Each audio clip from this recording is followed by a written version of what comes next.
கிறிஸ்து இயேசுவுக்குள் பிரியமான அன்பு சகோதர சகோதரிகளே, அனைவருக்கும் அன்பின் வாழ்த்துக்கள்.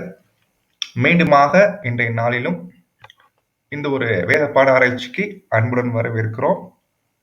பார்த்து வருகிற ரெவலேஷன் ஸ்டடி, அதுல நாம இன்றைய நாள்ல பார்க்க போற காரியம் 5ஆம் பாகம். 5ஆம் பாகத்துல 7 கால சபை உடைய history, 7 stages of church history, இதை பற்றின காரியங்களை நாம அறிந்து கொள்ள போகிறோம்.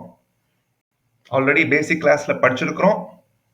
பட் இருந்தாலும் இதை நாம இன்னொரு வகையில, எளிமையான வகையில புரிந்து கொள்வதற்காக இந்த ஒரு காரியங்களை பார்க்க வேண்டியது அவசியமா இருக்குது. அப்பதான் நம்ம இந்த ரெவலேஷன் ஸ்டடி பண்ணும்போது ஒரு சீக்வன்ஸ் ஆர்டர்ல அங்க இருக்கும். ஸோ இந்த தலைப்பின் கீழாக நம்ம இன்னைக்கு பார்க்கலாம். பொதுவா ரெவலேஷன் பத்தி நமக்கு தெரியும். அது ஒரு ஓபன் பண்ணப்பட்ட ஒரு புஸ்தகம். தீர்க்க தரிசனம் தான், பட் முத்திரை போடப்படவில்லை. ஓபனா இருக்கு. இது என்ன காமிக்குது? படிச்சா புரிஞ்சுக்கலாம், அதான் அர்த்தம். இது புரிஞ்சுக்க முடியும், ஏன்னா இது முத்திரை போடல. அப்போ தேவன் இது இந்த வசனத்துல என்ன காமிக்கிறாங்கன்னா, கர்த்தருடைய ஜனங்களுக்கு சத்தியமானது, மெசேஜ் ஆனது திறக்கப்பட்டிருக்கிறது. It's message opens before the lord's people. அப்போ இதுல சொல்லப்பட்டிருக்கக்கூடிய காரியங்களை, உபதேசங்களை, சொல்லப்பட்டிருக்கக்கூடிய சகல விஷயங்களுமே அது ஒருத்தர் படிக்கும் போது மனதை செலுத்தி தன் படிப்பதற்காகவும் தெரிந்து கொள்வதற்காகவும் உட்காரும் போது அதை புரிந்து கொள்ளும் போது ரொம்ப ஆச்சரியமா இருக்கும். ஏன்னா இது புரிந்து கொள்ளும் போது அப்போ புரிஞ்சுக்கலாம், it is an evidence that the Lord's second advent, establishment of kingdom are close at hand. அப்போ ஒரு அருமையான பாயிண்ட் இங்க சகோதரர் கோடிட்டு காமிக்கிறேன். ராஜ்யம் எப்போ ஸ்தாபிக்கப்பட போகுது என்று நம்ம ரொம்ப எதிர்பார்ப்போடு இருக்கும். ஆனா அது எப்போ ரொம்ப பக்கத்துல இருக்குது என்பதை எப்படி கண்டுபிடிக்கலாம்னா, இந்த ரெவலேஷன் புக்ல இருக்கக்கூடிய விஷயங்களை புரிந்து கொள்ளும் போது, அது புரியும் போது ரொம்ப ஆச்சரியமா இருக்குது. ஓ, இந்த நாட்கள்ல ரெவலேஷன் காரியங்களை இவ்வளோ புரிகிறதே. அப்போ சகோதர சகோதரிகளே, நாம செய்ய வேண்டிய விஷயம் என்னன்னா, படிக்க, தேடணும், ஆராய்ந்து பார்க்க. ஏன்னா இது தீர்க்க தரிசனம் தான். பட் ஒரு விஷயம் புரிஞ்சுக்கணும், முத்திரை போடல். அப்ப முத்திரை போடாத புஸ்தகத்தை நம்ம படிப்பதற்கும் ஆராய்வதற்கும் மனதை செலுத்த வேண்டியது இருக்குது. தேவன் அந்த விஷயங்களை நமக்கு புரிய வைப்பாங்க. சோ இதுதான் நம்ம பார்க்கிறோம், இல்லைங்களா? ஓகே. அப்போ நாம இன்னைக்கு பார்க்க போற விஷயங்கள் ஏற்கனவே சொன்னது போல 7 சபைகளுக்கு என்ன பண்றாருன்னா ஒரு மெசேஜ் அனுப்புறான். நீ காண்கிறதை ஒரு புஸ்தகத்தை எழுதி ஆசியாவில் இருக்கக்கூடிய 7 சபைகளுக்கும் அனுப்பு. இந்த ஒரு 7 சபையை ஏன் தேவன் சூஸ் பண்ணாங்க, இல்லைங்களா? பர்டிகுலரா இந்த பேர்கள் ரொம்ப முக்கியமா இருக்குது. இந்த 7 சபைகள் லிட்டரலா பாத்தீங்கன்னா சொல்லர்த்தமான சபைகளுக்காக எழுதப்பட்ட விஷயம் இல்லை. இது 7 காலத்தை குறிக்கக்கூடியதாக அங்க இருக்குது. நம்ம எல்லாருக்கும் தெரியும். தெரிஞ்ச பாயிண்ட்ஸ் எல்லாம் நம்ம ரொம்ப ஓவர்ல தான் சொல்ல போறோம். அப்போ ஏன் இந்த 7 சபைகளை தேவன் சூஸ் பண்ணார், இல்லைங்களா? பாருங்க, அப்போ ஆசியா உடைய அர்த்தம் நமக்கு தெரியும், மட்னு சொல்லுவாங்க. ஆசியாவுடைய என்ட்ரன்ஸ் எதுனா எபேசு என்ற ஒரு பெயர் வழக்கத்தில் இருக்குது. அப்போ இது என்ன காமிக்கிறதாக இருக்குது என்று பார்க்கும்போது, இதை பத்தி நம்முடைய மூத்த சகோதரர் அங்க கொடுக்கும் போது பாருங்க, இதை நீங்க பிக்சர்ல பார்க்கலாம். அந்த ஊர்களுடைய அமைப்பு எப்படி இருக்குன்னு பாருங்க. சோ இதான் எபேசு சபை, ஆசியா கண்டத்துடைய நுழைவாயில்ன்றாங்க. பாருங்க, அப்படியே சிமிர்னா, பெர்கமு, தியத்திரா, சர்தை, பிலதெல்பியா, லவோதிக்கா. சோ கிட்டத்தட்ட எப்படி எந்த ஷேப்ல நீங்க வருது பார்க்கலாம், இல்லைங்களா? ஓகே. சோ இந்த ஒரு ஊர்களை தேவன் தேர்ந்தெடுக்கிறாங்க. ஒரு ரீசன், இதோடைய பெயர்கள், அந்த பெயர்ல இருக்கக்கூடிய மீனிங், அந்த மீனிங் ஏத்த மாதிரி அந்தந்த காலப்பகுதியில இருந்துட்ட சபைக்கு நேர்ந்திட்ட அனுபவங்கள். அப்போ இத பத்தி நம்முடைய மூத்த சகோதரர் சார்லஸ் ரெடேக்கர் என்பவர் ஒரு அருமையான புக் போட்டிருக்கிறாங்க. இந்த புக் தான். வாய்ப்பு இருக்கிறவங்க இத பத்தி படிக்கலாம். ரொம்ப தெரிஞ்சுக்கலாம். நிறைய விஷயங்கள் தெரிஞ்சுக்கலாம். சோ அதுல இருந்து ஒரு சில விஷயம் தான் நம்ம இன்னைக்கு பார்க்க போறோம். எல்லா விஷயங்களும் கிடையாது. ஓகே, இப்ப நம்ம உள்ள போகலாம். இந்த ஒரு தரிசனத்துல யோவான் பார்க்கிறது ஒரு 7 பொன் குத்து விளக்குகளை பார்க்கிறார். நல்லா கவனிங்க. 7 கோல்டன் கேண்டில் ஸ்டிக்ஸ் பன்மையில வருது. அதாவது இந்த பிக்சர்ல பார்க்கிற மாதிரி ஒரு விளக்கு தனித்தனியான விளக்கு தண்டுகள். 7 விளக்கு தண்டு இல்ல, விளக்கு தண்டுகள். lamp stand, candle sticks 7 தனித்தனியா இருக்குது. இது எதை காமிக்கிறதாக இருக்கு பார்க்கும்போது symbolize the Lord's nominal people of this gospel age, including his members. இது ரொம்ப மிக முக்கியமான ஒரு பாயிண்ட் பிரதர் கொடுக்குறாங்க. 7 கால சபையை பத்தி படிக்க உட்காரும் போது இந்த 7 கால சபைக்கு சொல்லக்கூடிய சகல காரியங்களுமே யாருக்கு சொல்லப்பட்டிருக்கிறது,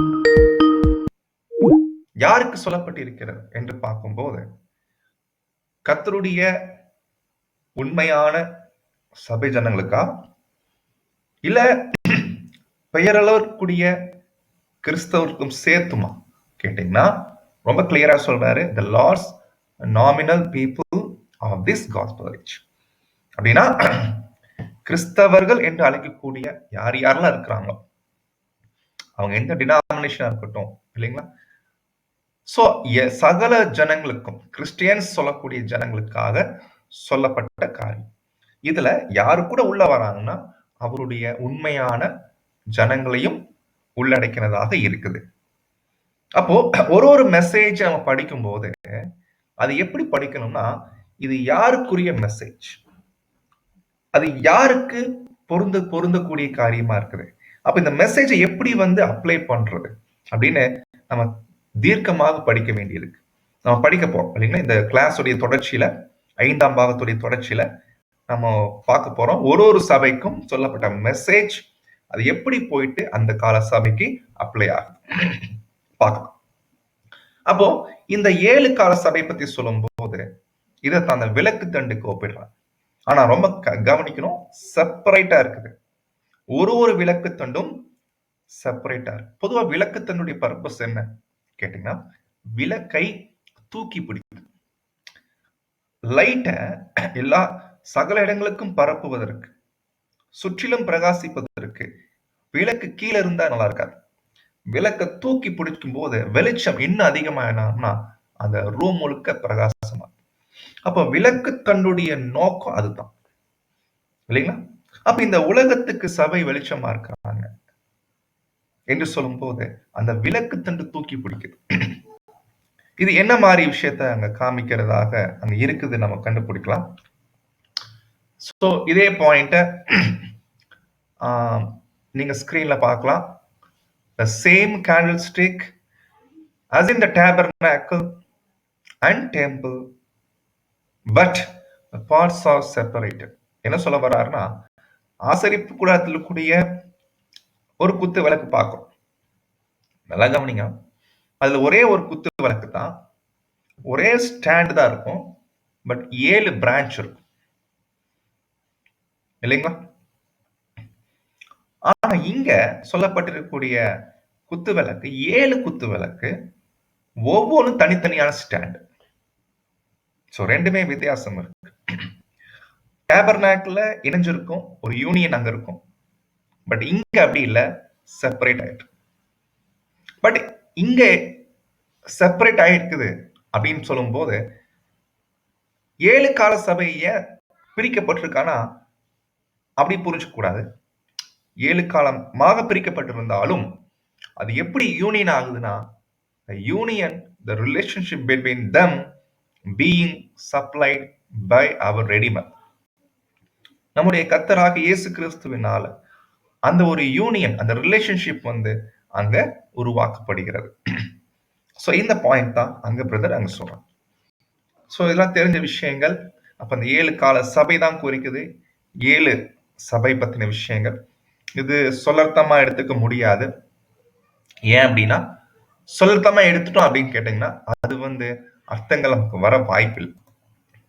அப்போ சகோதர சகோதரிகளே, இப்படியாக அந்த 7 சபையுடைய பெயர்கள் கூடிய அர்த்தங்கள் நீங்க ஸ்கிரீன்ல பார்க்கலாம். இதன் அடிப்படையில தான் அந்தந்த கால சபையில வாழ்ந்துட்ட ஜனங்களுக்கு நேர்ந்திட்ட அனுபவங்கள். சோ இத பத்தி நம்ம ரொம்ப பேச போறதில்ல. நம்ம ஸ்கிப் பண்ணலாம். இத பத்தி நீங்க தெரிஞ்சுக்க விரும்பிட்டீங்கன்னா நம்முடைய மூத்த சகோதரர் அவருடைய கடைசி நாட்கள்ல பேசிட்ட சில ஆர்டிகல்ஸ் இருக்குது. ரீப்ரிண்ட் 5991 இருந்து 5993 வரைக்கும் நீங்க படிக்கலாம். ஸோ பிரதர் இதை பத்தி நிறைய பாயிண்ட்ஸ் பேசியிருக்கிறாங்க. ஸோ நம்ம என்ன பார்க்க போறோம்னா, பிரதர் பேசாத ஏதாவது விஷயங்கள் இருந்துச்சு அப்படின்னா, இல்ல பேசின காரியங்கள்ல சில முக்கியமான பாயிண்ட்ஸ் இருந்துச்சுன்னா அதை மாத்திரம் நாம இங்க பார்க்க போறோம். ஓகே. ஸோ அதே போல இன்னும் சில ரீப்ரிண்ட்ஸ் நம்பர் இருக்குது, நீங்க நோட் பண்ணிக்கலாம். ஸோ இதுல அந்த 7 கால சபை, சுவிசேஷ யுகத்தின் 7 கால சபை, சபையுடைய விஷயத்த நீங்க தெரிஞ்சுக்கலாம். ஓகே, இப்ப நம்ம பாயிண்ட்ஸ் குள்ள போலாம். 7 churches எதை குறிக்கிறது? Representative of the 7 epochs of the one church experience. கர்த்தருடைய சபை ஒரே சபை தான். அந்த ஒரு சபையுடைய அனுபவங்களை 7 காலங்களாக நாம பார்க்கிறோம். அதுதான் அந்த 7 சபைகளுக்கு அர்த்தம். Separated from one another, representing the 7 stages, epochs of the church. ஏன் தனித்தனி விளக்கு தண்டா இருக்குது அப்படின்னா, அது 7 காலங்களாக சபையுடைய சரித்திரத்தை அங்க பிரிக்கப்பட்டிருக்கிறது. அப்போ சகோதர சகோதரிகளை நல்லா புரிஞ்சுக்கணும். இந்த 7 கால சபையுடைய சரித்திரம் என்பது ரொம்ப முக்கியம். சபை எப்படி ஆரம்பிச்சு, சபை பயணித்த பயணம் எப்படி இருந்தது, எப்படி தேவன் தம்முடைய மணிகளை உருவாக்குறாரு, கொண்டு வராரு, அது அவங்க கடந்து வந்த பாதைகள் எப்படி. அப்போ இதை பத்தின ஒரு தெளிவான பார்வை பார்க்கறதுக்காக மிக முக்கியமா நாம கடைசி நாட்களுடைய நாம தெரிஞ்சுக்கும் கடந்து வந்த பாதைய பார்க்க வேண்டி இருக்குது. சோ நமக்கு புரிஞ்சுக்கிறதுக்காக இந்த ஒரு விஷயத்த தேவன் நமக்கு கொடுத்திருக்கிறாங்க. அப்போ இத பத்தி நம்ம ஆராய்ச்சி பண்ண உட்காரும் போது ஒரு 3 விஷயங்கள் கவனிக்க வேண்டியிருக்கு. என்னன்னு பாத்தீங்கன்னா, the suggested messenger, அதாவது இந்த 7 கால சபையில சொல்லப்பட்டிருக்கூடிய ஒரு மிக முக்கியமான பாயிண்ட் என்னன்னா, அந்தந்த கால சபைக்கான தூதர்கள், மெசஞ்சர். அது யாரு? இது ரொம்ப முக்கியம். ஏன்னா வசனங்கள்ல டைரக்டா பெயர்கள் கொடுக்கப்படல. ஆனா அது என்னதான் பண்ண முடியும் அப்படின்னா, சஜஸ்ட் தான் பண்ண முடியும். ஏன் சஜஸ்ட் பண்ண முடியும், உறுதியா சொல்ல முடியாதா அப்படின்னு நீங்க கேட்கலாம். விஷயம் இருக்குது, பார்க்கலாம். ஏன் உறுதியா சொல்ல முடியல, அதுதான் விஷயம். பட் சஜஸ்ட் பண்ணலாம், தப்பில்லை. அப்புறம் ரெண்டாவது கவனிக்க வேண்டிய பாயிண்ட், வார்த்தை கவனிக்கணும். Approximate time frame. Approximate time frame. நமக்கு ஒரு கால சபைக்கும் இத்தனை காலம் என்று எந்த ஒரு கால கணக்குகள் கொடுக்கப்படவில்லை. இவ்வளவு காலம் இருக்கும் அப்படின்ற மாதிரி கொடுக்கப்படவில்லை. மற்றபடி நம்மளால ஒரு அப்ராக்சிமேட் டைம் ஃப்ரேமை பார்க்க முடியும். அடுத்து மூணாவது, அந்தந்த சபைக்கு சொல்லப்பட்டிருக்கூடிய மெசேஜ் என்ன, அந்த மெசேஜ் எப்படிப்பட்ட மெசேஜ், அது ஃபுல்லா படிச்சு கடைசி கால பாதகங்கள் என்ன பண்ணிக்குவாங்கன்னா அப்படி அர்த்தங்களை தெரிந்துக்குவாங்க. என்ன சொல்லும்னா, 7ஆம் கால சபையில இருக்கக்கூடிய நாமம் இந்த 7 கால சபைக்கும் சொல்லப்பட்டிருக்கூடிய மெசேஜ் என்ன, சகலவற்றையும் நாம் அறிந்து கொண்டிருக்க வேண்டியது அவசியமா இருக்கு, இல்லைங்களா? ஓகே, இப்ப ஃபர்ஸ்ட் பாயிண்ட் போயிடலாம். டைம் பீரியட் பார்க்கலாம். Time period. சோ இந்த டைம் பீரியட் பத்தி பார்க்கும்போது ரொம்ப கிளியரா சொன்னோம். இது ரொம்ப நீங்க யோசிக்கணும், சென்சிட்டிவான பாயிண்ட் தான் இப்ப பேச போறோம். ஏன்னா நம்ம பார்க்கும்போது பிரதர் கொடுக்கக்கூடிய விளக்கங்கள், பிரதர் ரசல் அவருடைய பார்வையில பிரதர் ரசல் எந்த ஒரு டைம் பீரியட் வந்து எக்ஸாக்டா அவர் கொடுக்கல. ஏன் அப்படின்னா பார்க்கலாம்.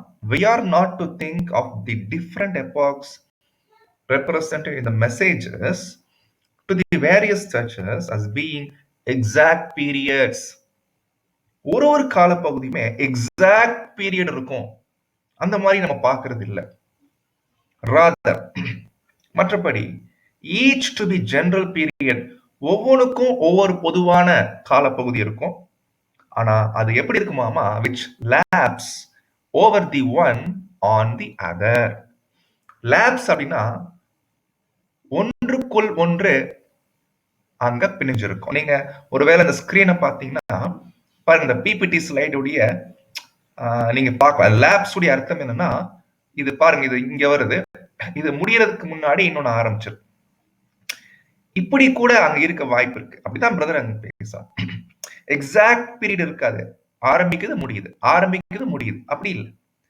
இது லேப்ஸ் ஆயிருக்கும். இப்படித்தான் 7 கால சபைய உடைய டைம் ஃப்ரேம நம்முடைய மூத்த சகோதரர் பார்க்கிறார். ரொம்ப ஆச்சரியமா இருக்கு இல்லைங்களா? ஏன் ஆச்சரியமா இருக்குன்னா, நாம பேசிக் கிளாஸ்ல இப்படி நாம கற்றுக்கொள்ளவில்லை. நாம கற்றுக்கொண்டது ஒரு எக்ஸாக்ட் பீரியட் பார்க்கிறோம். ஒரு கால சபைக்கும் இவ்வளவு எக்ஸாக்ட் பீரியட், ஆரம்பிக்குது முடியுது, ஆரம்பிக்குது முடியுது. அங்க லேப்ஸ் வரதில்லை இல்லைங்களா? ஆனா பிரதர் ரசலுடைய வியூ அப்படி இல்லை.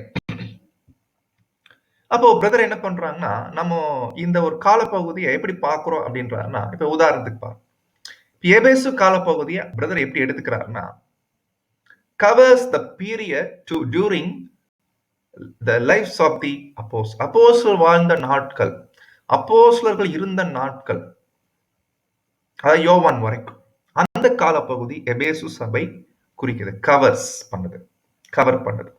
இப்படித்தான் பிரதர் எக்ஸ்பிளைன் பண்றாரு. ஆக்சுவல் இப்ப சிமெர்னா காலப்பகுதி சொல்லும் போது அது எப்படி பிரதர் எக்ஸ்பிளைன் பண்றாருன்னா, அந்த வார்த்தையிலே தெரியும், சிமெர்னான கசப்பு.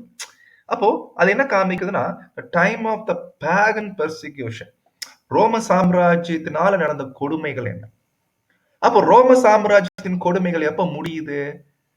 கான்ஸ்டன்டின் ராஜா வர வரைக்கும் 325. அப்போ அப்படி என்ன பண்றாருன்னா, பிரதர் இந்த காலப்பகுதியை மேட்ச் பண்றாரு. அடுத்து பெர்கமோ. இந்த பெர்கமோ டைம்ல என்னாச்சு? போப் மார்க்கம் வந்துச்சு இல்லைங்களா? உயர்ந்துச்சு. போப் மார்க்கம் உடைய உயர்த்தப்பட்ட காலப்பகுதி. அவ்வளவுதான் சொல்லி முடிக்கிறார். ரொம்ப எளிமையா சொல்லி முடிக்கிறார். தயத்தீரா அது என்ன மாதிரி காலப்பகுதி அப்படின்னா, போப் மார்க்கம் உயர்ந்த பின்னாடி உண்மை சபை வனாந்தரத்துக்கு போன ஒரு நிலை காலப்பகுதியை குறிக்குது. அந்த சமயத்துல இந்த போப் மார்க்கம் உலகத்தின் ராஜ்யத்தோட வேசித்தனம் பண்ண நாட்கள். அந்த ஒரு காலப்பகுதி தான் தயத்தீரா சபை காலப்பகுதி. ரொம்ப கிளியரா, ரொம்ப நேர்த்தியான வகையில பிரதர் ரசல் பிரிச்சு கொடுக்குறாங்க. சர்தை சபை காலம் எதை குறிக்குதுன்னா, ஷார்ட் இன்டர்வல் பீரியட், ரொம்ப கம்மி காலப்பகுதி. ஆனா ரெஃபர்மேஷனுக்கு முன்னாடி, சீர்திருத்தத்துக்கு முன்னாடி உள்ள காலப்பகுதி. பிலதெல்பியா சொல்லும் போது அது சீர்திருத்தல் நடந்த காலப்பகுதி சொல்லிட்டு எதுவரை கொண்டு போறாருன்னா, பாருங்க, இது ரீபிரிண்ட் 5992, கிட்டத்தட்ட 1916 அவரு அங்க எழுதிட்டு இருக்கார். Sorry, yes. அப்போ சகோதர சகோதரிகளே, 1916 இல்லைங்களா, அந்த ஒரு காலப்பகுதியில பிரதர் மறிக்கிறதுக்கு முன்னாடி அவர் எழுதிட்டு இருக்கிறார். அப்போ சொல்லும் போது எப்படி எப்படி வேர்டு யூஸ் பண்றாரு பாருங்க. பிலதெல்பியா காலப்பகுதி ரெஃபர்மேஷன்ல இருந்து ஆரம்பிக்குதுன்றார். ஆனா எது வரைக்கும் போகுதாமா? Until recent times. அப்ப இங்க என்ன வருது? ஒரு லேப்ஸ். லேப்ஸ்னா புரியுது இல்லைங்களா? பிலதெல்பியா காலப்பகுதி முடியறதுக்கு முன்னாடியே லவோதிக்கா ஆரம்பிக்குது. 1874 லவோதிக்கா ஆரம்பிக்குது. இப்ப நம்ம இருக்க காலம் லவோதிக்கா. பட் பிரதர் வந்து எப்படி லேப்ஸ், அந்த வேர்டு சொன்னார் இல்லைங்களா, பிணைந்து இருக்கும் காலப்பகுதி. எக்ஸாக்ட் பீரியட் கிடையாது. அப்படி நம்ம நினைக்கிறது இல்லை, திங்க் பண்றது இல்லை.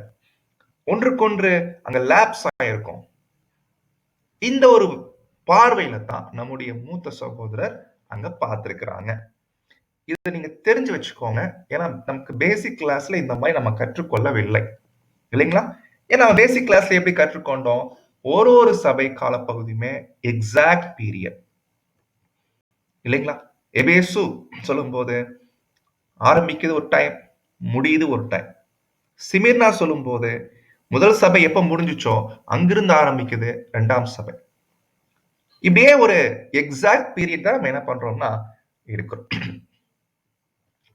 அப்போ இன்னைக்கு வரைக்கும் வேத மாணவர்களால அதிகமாக விசுவாசிக்கிற காரியம் இதுதான். பிரதர் ரசல் பிரதர் கொடுத்த வியூவை நமக்கு தெரிந்த வரைக்கும் அநேகர் எடுத்துக்கிற மாதிரி தெரியல. பட் வேதத்துல எக்ஸாக்டா எதுவுமே சொல்லப்படல டைம் ஃப்ரேம் பத்தி. பட் இது நம்ம ஆராய்ந்து பார்க்கும்போது இதுல எது கரெக்டா இருக்கும், எது சரியானதா இருக்கும் என்பதை நீங்க தியானிச்சு பாருங்க. பட் நம்முடைய தனிப்பட்ட இந்த ஒரு ஸ்டடியில பார்க்கும்போது பிரதர் ரசல் அவருடைய கொடுத்துட்ட அந்த பார்வை ஒரு ரீசனபிளான பாயிண்டா இருக்கும் என்பது என்னுடைய தனிப்பட்ட விசுவாசமா இருக்குது. அது உங்கள் மத்தியில நான் தெரிவித்துக் கொள்கிறேன். கண்டிப்பா எக்ஸாக்ட் பீரியட் இருக்க வாய்ப்பு இல்லை, லேப்ஸ் தான் இருக்க வாய்ப்பு இருக்குது. பட் நம்ம பேசிக் கிளாஸ்ல இப்படித்தான் நம்ம படிச்சிருக்கிறோம். ஓகே, பரவாயில்ல. ஸோ அப்போ பேசிக் கிளாஸ்ல படிச்ச மாதிரி இந்த ஒரு காலப்பகுதி தான் இன்னைக்கு.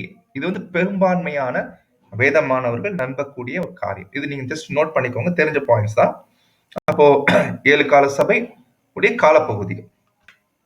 ஓகே, இப்ப அடுத்த பாயிண்ட் போயிடலாம். Second point, messengers. ஒரு காலப்பகுதிக்குமான தூதர்கள் யார்? ஏற்கனவே சொன்னது போல வசனத்துல பெயர்கள் கொடுக்கப்படவில்லை. பட் கர்த்தர் தெரிந்து கொண்ட பாத்திரமாக அவங்க இருப்பாங்க. அந்தந்த கால சபைக்கான மெசேஜை தேவன் இவங்க மூலமா கொடுப்பாங்க. இதுதான் பாயிண்ட், இவ்வளவுதான். பட் அது யார் அந்த வேலையை பண்ணிருக்கிறா? அப்போ சரித்திரத்துல போய் பார்க்கும்போது யார் அந்த வேலைகளை பண்ணிருக்கிறாங்க, அதிகமா யார் பண்ணிருக்கிறாங்க, அப்படித்தான் நம்முடைய பிரதர்ஸ் ஆராய்ச்சி பண்ணி அப்படிதான் என்ன பண்ணிருக்கிறாங்கன்னா பெயர்களை அங்க முன்வைக்கிறாங்க. அப்படி வைக்கும் போது பாருங்க, ஆச்சரியம் என்னன்னா, இப்ப சில பிக்சர்ஸ் பார்க்கலாம், ஒரு சில இடங்கள்ல பெயர்கள் மாறுது. அது என்ன என்பதை நம்ம பின்னாடி பார்க்கலாம். ஆனா இந்த பார்வைய பிரதர் ரசல் அவர் எப்படி பார்த்திருக்கிறாங்க, இந்த மெசஞ்சர்ஸ் எப்படி பார்த்திருக்கிறாங்க, அவர் என்ன வியூல பார்க்கிறார் என்பதை முதல்ல பார்க்கலாம். ரொம்ப ஆச்சரியமா இருக்கும். கவனிங்க, ரீப்ரிண்ட் 2826ல பிரதர் சொல்லும் போது அந்தந்த காலப்பகுதிக்கான சபைக்கு தேவன் விசேஷித்த ஊழியர்களை, மெசஞ்சர்ஸ், தூதர்களை என்ன பண்றாருன்னா அங்க கொடுக்கிறாரு. அவங்க நட்சத்திரங்கள் எப்படி அப்போஸ்தலர்கள் 12 நட்சத்திரங்கள் படிக்கிறோம் இல்லைங்களா, அதே போல 7 கால சபைக்கும் ஒரு 7 நட்சத்திரங்கள் இருக்கிறாங்க. இவர்களை கர்த்தர் இயேசு பயன்படுத்துறாரு. அப்படி இருக்கும்போது ஒரு கால சபைக்குமே ஒரு பிரதிநிதி அங்க இருப்பார் இல்லைங்களா. மொத்தம் 7 கால பகுதி சொல்லும் போது 7 நபர், அப்போ 7 பேர் தான் இல்லைங்களா. அப்போ இங்க நம்ம எப்படி எடுத்துக்க கூடாதுன்னா ஒரு கால சபைக்கும் ஒரு 2-3 பேர் 4-5 பேர் அப்படி நம்ம எடுக்க தேவையில்லை. யாராவது ஒருத்தர், அவ்வளவுதான். பட் அது யாருன்னு நமக்கு தெரியும். அப்போ அவரை வச்சு என்ன பண்ணுவாரு கர்த்தர், அவங்களுக்கு சபைக்கு வேண்டிய மெசேஜ கொடுக்கிறாரு இல்லைங்களா. The one representative to whom he would specially address himself, and through whom he would especially instruct the church, and whom he would specially hold, keep as his instrument by his own power and hand. அப்போ கர்த்தர் அவரை விசேஷமா பயன்படுத்துறாரு அந்த ஒரு காலப்பகுதிக்கு. யாராவது ஒருத்தர், அவ்வளவுதான். But யாருன்னு தெரியல, யாராவது ஒருத்தர் சொல்லிட்டு நல்லா கவனிங்க, வார்த்தை கவனிங்க, ரொம்ப important. This would not necessarily mean, அதாவது இது நீங்க எப்படி புரிஞ்சுக்க கூடாதுன்னா ஒருத்தர் தான் அப்படின்னு சொல்லும் போது the one individual of the church must be used of the law. அதாவது என்ன சொல்ல வர்றாருன்னா, இப்ப 7ஆம் கால சபையை எடுத்துக்கலாம், அதுல ஒருத்தர் தான் அங்க வரார் இல்லைங்களா. ஆனா தேவன் ஒருத்தரை தேர்ந்தெடுக்கிறார் அப்படின்னா அவரை தான் கடைசி வரைக்கும் பயன்படுத்துவார் அப்படின்னு எடுத்துக்காதீங்க. ஏன் அப்படின்னா, ஒருவேளை அவர் தேர்ந்தெடுக்கப்பட்ட பின்னாடி அன்ஃபிட் ஆயிட்டார்னா, even should he become unfit for the service. இல்லைங்களா? அப்போ என்ன பண்ண முடியும்? இல்லைங்களா? அதனால தான் என்ன சொல்ல வர்றாருன்னா, ஒரு காலப்பகுதிக்கு ஒருத்தர் தான். அதுல எந்த மாற்றம் இல்லை. பட் அந்த ஒருத்தர்னாலும், இப்போ ஒருத்தர் தேவன் செலக்ட் பண்றாருன்னா, ஏதோ ஒரு காரணத்தினால, இல்லைங்களா? If that servant for any cause or in any manner, ஏதோ ஒரு காரணத்தினால அந்த ஒரு வேலைக்கு தகுதியற்றவரா இருக்கிறாரு, seem to be unsuitable one. அப்ப அந்த சமயத்துல அந்த ஒரு இடத்தை இன்னொருத்தர் பெற்றுக்கொள்வார். another might take his place and be the star and messenger of the church of the attack. அப்போ ஒரு கால சபைக்கு ஒருத்தர் தான். பட் அந்த ஒருத்தர் யாருன்னு கண்டுபிடிக்கிறது ரொம்ப சிரமம். அது கர்த்தருக்கு தான் தெரியும். நம்முடைய பார்வையில ஒருத்தர் விசேஷமா ஊழியம் பண்ணிருக்கலாம். ஆனா அவர் ஃபிட்டா அன்ஃபிட்டான கர்த்தர் தான் முடியும். ஒருவேளை கர்த்தர் அவர் யூஸ் பண்ணிருக்கும் போது அவர் அன்ஃபிட் ஆயிட்டார் அப்படின்னா, அந்த இடத்தை வேற ஒருத்தர் என்ன பண்ணலாம்னா பெறுவாரு. பாத்தீங்களா? எப்படி ஒரு ஒரு விளக்கத்தை பிரதர் கொடுக்குறாங்க பாத்தீங்களா? அதனால தான் 7 கால சபைக்கும் யார் யார் தூதர்கள் என்று பிரதர் என்ன பண்ணலைன்னா அவரு பேர் கொடுக்கல. ஏன்னா நம்ம பார்வைக்கு ஒரு ஒரு தெரியலாம் இல்லைங்களா? அவர் அவர் பண்ணிட்ட ஊழியங்கள், அவர் பண்ணிட்ட மெசேஜ், கொடுத்துட்ட மெசேஜ் இருக்கலாம். நம்ம சஜஸ்ட் பண்ணலாமே ஒழிய, அது சஜஸ்டேஷன், அது ஒரு சஜஷனை தான் எடுத்துக்கொள்ளுமே ஒழிய கன்ஃபார்மா நம்ம சொல்ல முடியாது. பட் கன்ஃபார்மா சொல்லக்கூடிய பிரதர்ஸ் இருக்கிறாங்க, ஸ்ட்ராங்கா நம்பக்கூடிய பிரதர்ஸ் இருக்கிறாங்க. பட் தப்பு இல்லை. பட் இருந்தாலும் இது ஒரு ஜாக்கிரதையா பார்க்க வேண்டிய காரியம் தான். பிரதர் அந்த முயற்சி எடுக்கல, பிரதர் ரசல் அந்த முயற்சி எடுக்கல. அதனால தான் முதலாம் கால சபைக்கு அவர் சொல்லும்போது இவங்க 3 பேர்ல யாராவது அவ்வளவுதான். ஏன்னா 3 பேருமே முதலாம் கால சபையில தேவன் பயன்படுத்திட்ட பாத்திரங்கள். பட் நம்ம இதுல யாரு கத்தை யூஸ் பண்ணிட்டாரு சொல்ல முடியுங்களா? ஒருவேளை பவுல் ஊழியம் மற்ற 2 பேரை காட்டிலும் அதிகமா இருந்துச்சு. பவுல் அப்படி பண்ணிருக்கிறார். புறஜாதிகளுக்கு சுவிசேஷத்துக்காக தேர்ந்தெடுக்கப்பட்டிருக்கிறாரு. சோ அவர்தான். அப்படி சொன்ன பேதுரு, அவருக்கு எல்லாம் திறவுகோலே இருந்துச்சு. அவரை வச்சுதான் புறஜாதியாருக்கும் யூதருக்கும் அழைப்புகள் அங்க போச்சு. சோ அதனால நம்முடைய பார்வையில ஆர்கியூமெண்ட்ஸ் பண்ணலாம், நம்முடைய பார்வையில் நிறைய பாயிண்ட்ஸ் எடுத்து வைக்கலாம். பிரதர் ரசல் அந்த எந்த முயற்சியுமே அவர் பண்ணல. ஒருவேளை பிரதர் ரசல் கிட்ட போய் நம்ம ஆர்கியூமெண்ட் பண்ணாலும் அவர் சிரிச்சுட்டு சும்மா சைலண்ட் ஆயிடுவார். ஏன் அப்படின்னா வசனங்கள் ரொம்ப தெளிவா இருக்குது. அந்த மெசஞ்சர்ஸ் யார் என்று குறிப்பிடப்படவில்லை. பட் நம்ம அனுமானிக்கலாம், சஜஷன் பண்ணலாம், அவ்வளவுதான், யூகிக்கலாம். மற்றபடி அதை உறுதியா நம்ம பிடித்துக் கொள்ளக்கூடாது. சோ இது ஆரோக்கியமான ஒரு ஆலோசனையாக இருக்கும் என்று நாம நம்புறோம். ஓகே. பட் இருந்தாலும் இந்த பெயர்களை தான் இன்னைக்கு அநேக வேத மாணவர்கள் விசுவாசிக்கிறாங்க, நம்புறாங்க. இவர்கள் தான் நம்ம பேசிக் கிளாஸ்ல கூட படிச்சிருப்போம். நீங்க தெரிஞ்சுக்கலாம். பவுல், யோவான், Arius, Waldo, Wycliffe, Luther, Russell. Okay. இப்போ உங்க மத்தியில நீங்க பார்க்கலாம் சகோதர சகோதரிகளே, ஒரு பிக்சர் நீங்க பார்க்க முடியும். இது என்ன பிக்சர்னு பாத்தீங்கன்னா, இது ஒரு சாம்பிள். என்ன சாம்பிள்னா, ஒரு 7 வகையான கோணங்கள். என்ன 7 வகையான கோணங்கள் கேட்டீங்கன்னா, இந்த தூதர்களை பற்றி, தூதர்கள் மாத்திரமல்ல, காலப்பகுதி, டைம், இது எல்லாமே ஒரு 7 விதமான கோணங்கள்ல பார்க்க முடியுது. இது சாம்பிள் 7, இன்னும் நிறைய இருக்கு. உதாரணத்துக்கு பாருங்க, இங்க நம்ம எடுத்துட்டு நம்ம உதாரணம், இது ஒரு ecclesia, new Detroit Bible school. இது ஒரு தனிப்பட்ட சகோதரருடைய ஸ்டடி, பிராங்க் ஷெலிலோ. டேவிட் டோரன் அவருடைய ஸ்டடி, கால் ஹேகன்சிக் அவருடைய ஸ்டடி, கிரிகாம் அவருடைய ஸ்டடி, டேவிட் ரைஸ் அவருடைய ஸ்டடி, பார்க்கின்சன் அவருடைய ஸ்டடி. இன்னும் நிறைய பேர் இருக்கிறாங்க. பட் அதெல்லாம் பார்க்க போறது இல்லை. இன்னும் உதாரணத்துக்கு இப்போ ரீசெண்டா ஒரு ஹெரால்டு புக்ல கூட நீங்க பார்த்துருப்பீங்க. இப்போ வந்துட்ட புது இந்த மாஸ்டர் இஷ்யூல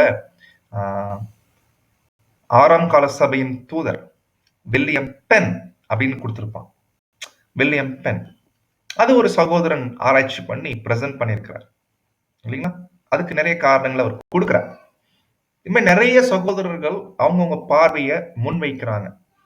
பட் நமக்கு என்ன பேசிக் கிளாஸ்ல முன்வைக்கப்பட்டது என்னன்னா, மெஜாரிட்டி சொல்றதை விட அநேகரால நம்பப்படுகிற ஒரு காரியம். பாருங்க, கவனிங்க. டேவிட் ஓரன் பாருங்க, என்ன ஒரு விஷயத்துல வித்தியாசம் வருது. பொதுவா தூதர்கள் பாயிண்ட் ஆஃப் வியூல பாருங்க, இவங்க 2 பேரும் ஒரே மாதிரி சொல்றாங்க. ஆனா டேட் அடிப்படையில பார்த்தீங்கன்னா வித்தியாசம் பார்க்கலாம் இல்லைங்களா? பாருங்க, 96ன்னு வருது, இங்க 70ன்னு வருது. அப்போ இங்க 1160ன்னு ஆரம்பிக்குது, 1157ன்னு ஆரம்பிக்குது. அப்போ இங்க என்ன நடக்குது? டேட் அடிப்படையிலையும் வித்தியாசங்கள் காமிக்கிறாங்க, தூதர்கள் அடிப்படையிலையும் வித்தியாசம் காமிக்கிறாங்க. இப்ப டேவிட் ஓரனோட ஸ்டடி பார்க்கும்போது 2ஆம் கால சபைக்கான தூதர் யாருன்னா திமோத்தின்னு கொடுக்குறாரு. கவனிக்கிறீங்களா? திமோத்தி.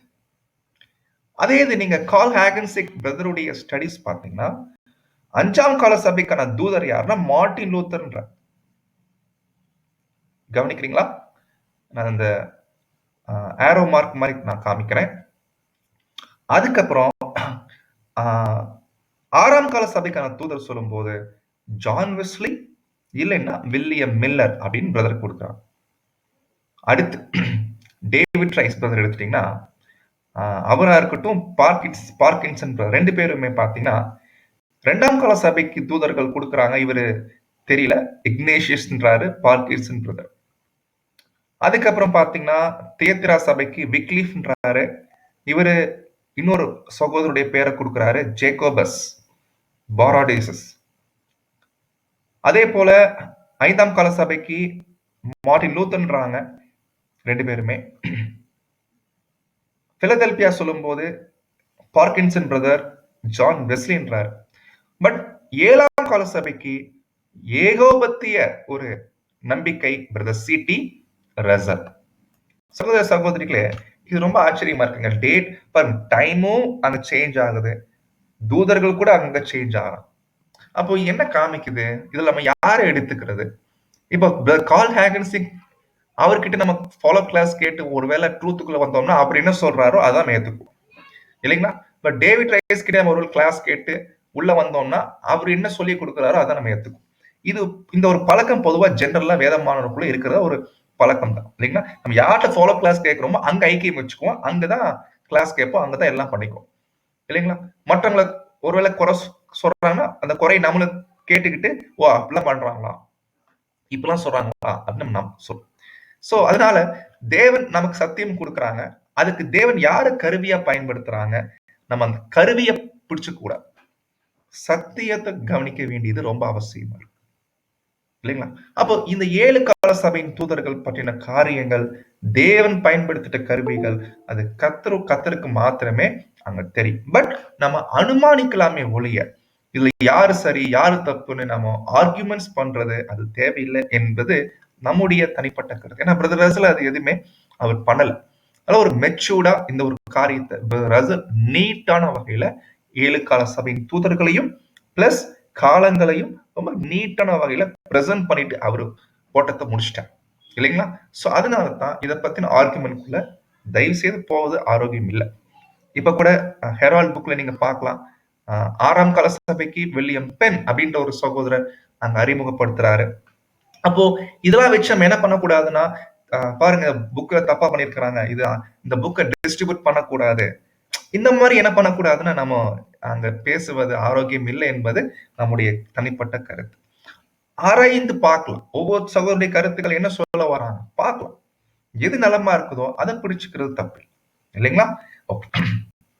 இப்போ அடுத்த விஷயத்துக்கு போயிடலாம். 7 மெசேஜ், இதைத்தான் நம்ம போன கிளாஸஸ் எல்லாம் பார்த்திருப்போம். 7 ஆவிகள் என்று பார்த்தோம். ஒரு கால சபைக்குமே ஒரு ஆவி கொடுக்கப்படுகிறது. அந்த ஆவி சொல்லுகிறத அந்தந்த சபை உள்ள ஜனங்கள் காதுள்ளவன் கேட்க கடவன்.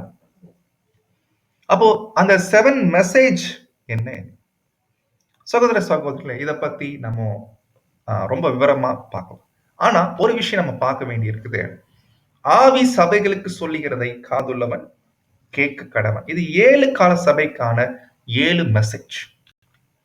இந்த மெசேஜ் பத்தி சொல்லும்போது என்ன சொல்ல வராங்கன்னா, the appropriate message for each time or epoch in the church experience would be sent by the Lord through the particular star or messenger whom he would particularly commission as his representative. அப்போ ஒரு கால சபைக்கும் தேவன் ஒரு particular நபரை பயன்படுத்துறாரு அந்த ஒரு ஊழியம் பண்றதுக்கு. ஸோ அப்படியே நீங்க வசனங்கள்லாம் படிச்சு பார்த்தீங்கன்னா ரொம்ப ஆச்சரியமா இருக்கும். இதுல இந்த முதலாம் கால சபையுடைய துவக்கம் அது எப்படி ஆரம்பிக்கிறார் பாரு. 7 நட்சத்திரங்களை தம்முடைய வலது கரத்தில் ஏந்தி கொண்டு 7 பொன் குத்து விளக்குகளின் மத்தியில் உலாவிக் கொண்டிருக்கிறவர் சொல்லுகிறதாவது. அப்போ சகோதர சகோதரிகளே 7 பொன் குத்து விளக்குகள் என்னன்னு பார்த்தாச்சு.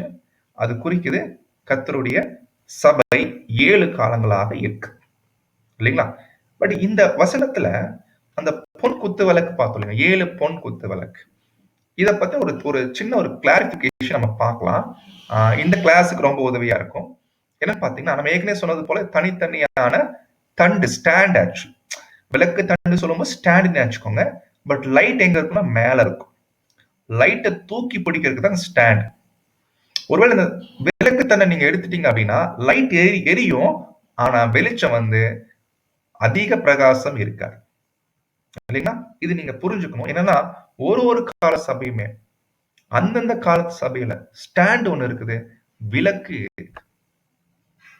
சரி, இப்ப இதை பார்க்கும்போது ஒரு விஷயம் நம்ம தெளிவா புரிஞ்சுக்க வேண்டியிருக்கு. ஏற்கனவே சொன்னது போல டேபர்நாக்கிள்ல இருக்கிற இந்த குத்து விளக்கு இதுவும் 7 கால சபை தான். ஆனா இங்க இருக்கக்கூடிய அமைப்புக்கும் இந்த அமைப்புக்கும் வித்தியாசம் இருக்கு. இது 7மே தனித்தனி, பட் இது பாத்தீங்கன்னா இணைஞ்சிருக்குது. அது மாத்திரம் இல்லைங்க, நல்லா கவனிங்க. இதுல ஆயில் எங்க ஊத்துவாங்க பாத்தீங்கன்னா இங்க ஊத்துவாங்க. மேலேயே பாத்தீங்கன்னா எண்ணெய் அங்க ஊத்துவாங்க, தீ வந்து இங்க பத்தி வைப்பான். அப்ப ஆயில் ஊத்துறது எங்கன்னா இங்கதான் ஊத்துவான், மேலதான் எண்ணெய் ஊத்துவான் இல்லைங்களா? இதுதான் இதனுடைய அமைப்பு. சகோதர சகோதரிகளே, ஒரு காரியத்தை உங்க மத்தியில முன்வைக்கிறேன், தியானிங்க, நிதானிங்க. இதை பத்தி வரக்கூடிய நாட்கள்ல தேவனிஷ்டமாயிருச்சுன்னா இதை பத்தி ஆழமா பார்க்கலாம்.